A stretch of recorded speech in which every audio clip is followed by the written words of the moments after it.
Donc aujourd'hui, c'est le prochain parti qu'on va voir.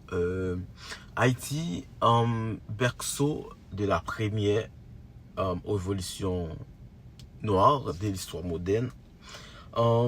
C'est un pays qui a marqué le monde par sa lutte victorieuse contre l'esclavage et le colonialisme. Donc, c'était plus de 2 siècles. Ok? Plus de 2 siècles plus tard, mais notre cher pays traverse une crise profonde, une crise politique, une crise sociale, une crise sécuritaire, économique.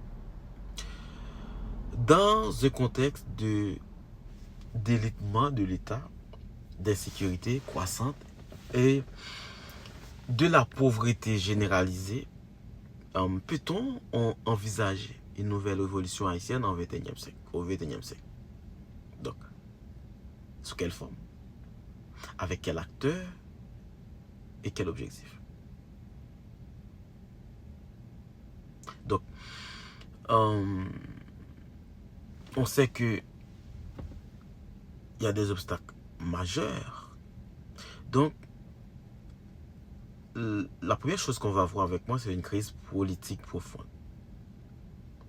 Absence d'élections démocratiques régulières, affaiblissement des institutions, gouvernement de transition par-ci, gouvernement de transition par-là, depuis 2021, le pays,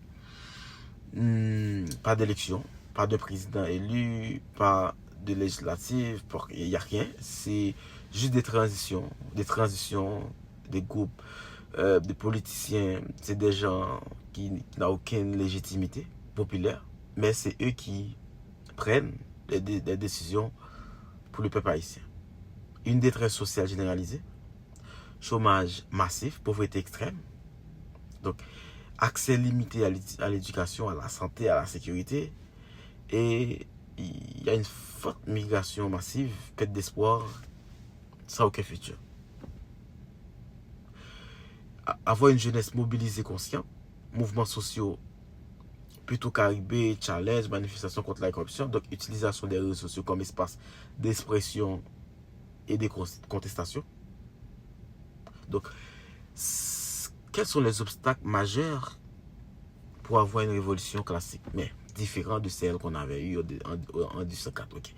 La fragmentation de la société, conflits internes entre groupes sociaux, régions, partis politiques, manque d'unité nationale autour d'un projet commun, les pouvoirs des gangs armés, contrôle des territoires entiers par des groupes criminels, terreur imposée à la population, rendent difficile toute mobilisation de masse.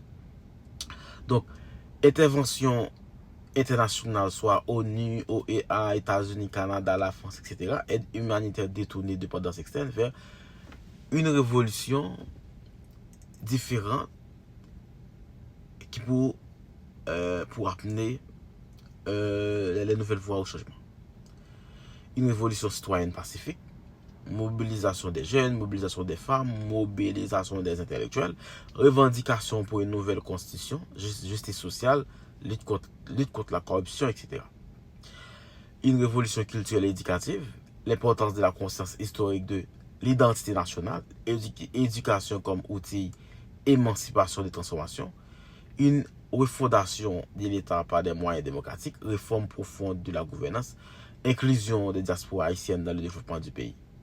Donc, une nouvelle révolution est-elle possible? Oui, mais elle ne sera pas probablement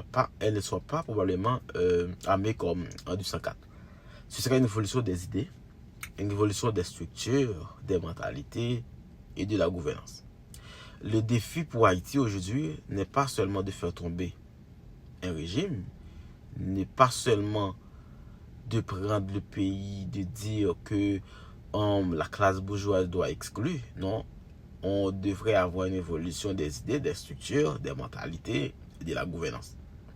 Le défi pour Haïti n'est pas seulement de faire tomber un régime, n'est pas seulement de dire X ou Y ou te fait pays à mal, Mais l'objectif, c'est de refonder un pays sous des bases justes, inclusives et durables.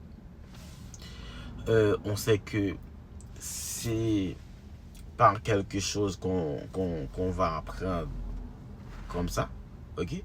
C'est juste que c'est quelque chose qui demande beaucoup de choses. C'est un engagement.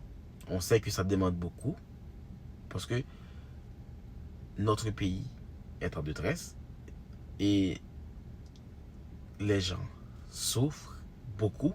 Donc, on sait que on devrait faire quelque chose. Celle qu'on avait eu comme des Petro-Caribé Challenge qui dénonçait la corruption massive de la classe politique.